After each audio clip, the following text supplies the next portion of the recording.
Good morning সোনা, good morning. উঠে পড়ে তো থারে থাতা বাদ দে, উঠে পড়ে তো। Good morning. গুড মর্নিং বন্ধুরা, আশা করি সকলে ভালো আছেন ও সুস্থ আছেন। আমিও ভালো আছি। আজকে সকলকে জানাই শুভ পঞ্চমী। পুজো চলে এসেছে, আজ থেকে আরম্ভ। কালকে শরীরটা এতটাই আমার খারাপ ছিল যে কালকে ক্যামেরা ধরতে পারছিলাম না, তার জন্য যেটুকু পেরেছি আজকে একটু শ্যুট নেওয়ার চেষ্টা করেছি, মানে ওষুধ খাওয়ার পর, ডাক্তার দেখানোর পর। প্লিজ সম্পূর্ণ ভিডিওটা আমার দেখুন আর আমার পাশে থাকুন। গরম জলে হলুদ আর নুন দিয়ে একটু গার্গিল করব, তারপর দেখি গলাটা কি হয়। তারপর আদা তুলসী দেওয়া একটু চা খাবো। রায়গেনে সকাল সকাল একটু রোদ নিচ্ছে গায়ে।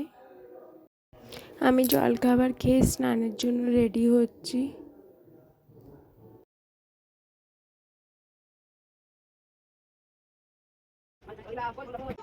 রায় ঘুম থেকে উঠে গেছে, এটা সেকেন্ড ঘুমে। জামাটা ভিজিয়ে ফেলেছিল, তাই মা জামাটা চেঞ্জ করে দিয়েছে। এখন খেলা করছে মায়ের সাথে। কি গপ্প করব, কি গপ্প করব? ভাত খাওয়া হলো, কাজ হলো,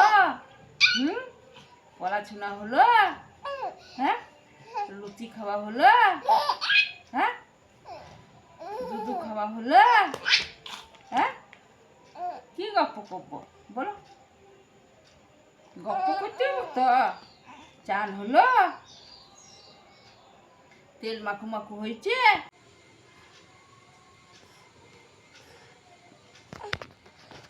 যা যা দিয়ে যা, আর তো বেকার ঘাটটা, আর তুই দিয়ে করবি। আয় একদম একদম পিঠের সঙ্গে বেকার ব্যায়াম করছে।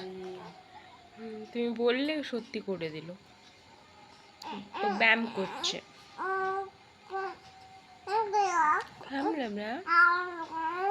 আরো 5টা আঙুল, আর আরো কতগুলো আঙুল এনে দেবো? 5টা ঢুকাস না, একটা দুটো ঢুকা। তো একসাথে 5টা ঢুকিয়ে তুই বমি করে দিস।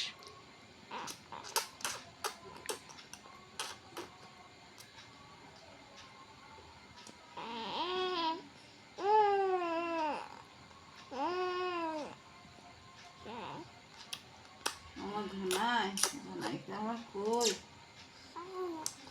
রায় তেল মেখে এবার স্নান করে নেবে, তারপর রায়ের স্নানের পর দেখা হচ্ছে আপনাদের সাথে। ঠান্ডা না, রায় স্নান করে রেডি হয়ে গেছে। রায় আজকে নতুন ড্রেস পরেছে। ভালো মিমি, ড্রেসটা কেমন লাগছে একটু প্লিজ বলবেন। এদিকে দেখছি বাইরে প্রচুর বৃষ্টি পড়ছে। রায়ের জন্য মা বাবা বালিশ বানাতে দিয়েছিল, সেটাই নিয়ে এলো। আর তার সাথে একটা লেপ এনেছে যেটাতে শোয়া হয়, সেটা এখন দেখাতে পারবো না। রায় এখন ঘুমোচ্ছে ওটাতে, তাই ওটা একটি অন্য কোনো ভিডিওতে দেখাবো।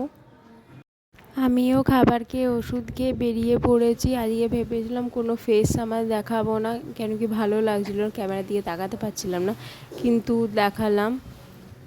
একটু পার্লার যাব, কারণে বেরিয়ে পড়েছি। পার্লার পৌঁছে গেছি। পার্লারে কি করি সেটা একটু পরে আপনাদের ভিডিওতে দেখাবো। হ্যাঁ, ঠিক ধরেছেন, আমি নিজের চুলটা কেটে ফেলেছি। কেন কেটেছি সেগুলো সব বাড়ি যেয়ে আপনাদের সাথে বলবো। আর বাজারে একটু কাজ আছে, সেটা করে পরে বাড়ি যাচ্ছি, আপনাদের সাথে কথা বলবো। তারিখে চুল কেটে ফেললাম, জানি না কেমন লাগছে। কীরকম একটা কাটার পর একটা আলাদা ফিল হচ্ছে মনটাতে। অনেক সত্যি যদি বলি, আমার মন থেকে চুল কাটার ইচ্ছেটা ছিল না। আপনাদেরকে তো ভিডিওতে দেখালাম যে কী পরিমাণে আমার চুল উঠছে, এটা তো কিছুই না, মানে চুলে হাত দিচ্ছি আর আমার চুলটা ঝরে পড়ছে। স্নান করে আসতাম, তখন রায় খেতে চাইতো, ওকে খাওয়াতাম, তো চুলটা আমার ভেজায় থাকতো 1-1.5 ঘন্টা।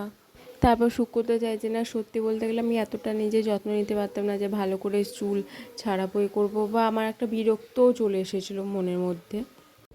এ কারণে চুলটা কাটতে বাধ্য হয়েছি, কোনো উপায় ছিল না, আবার বেড়ে যাবে।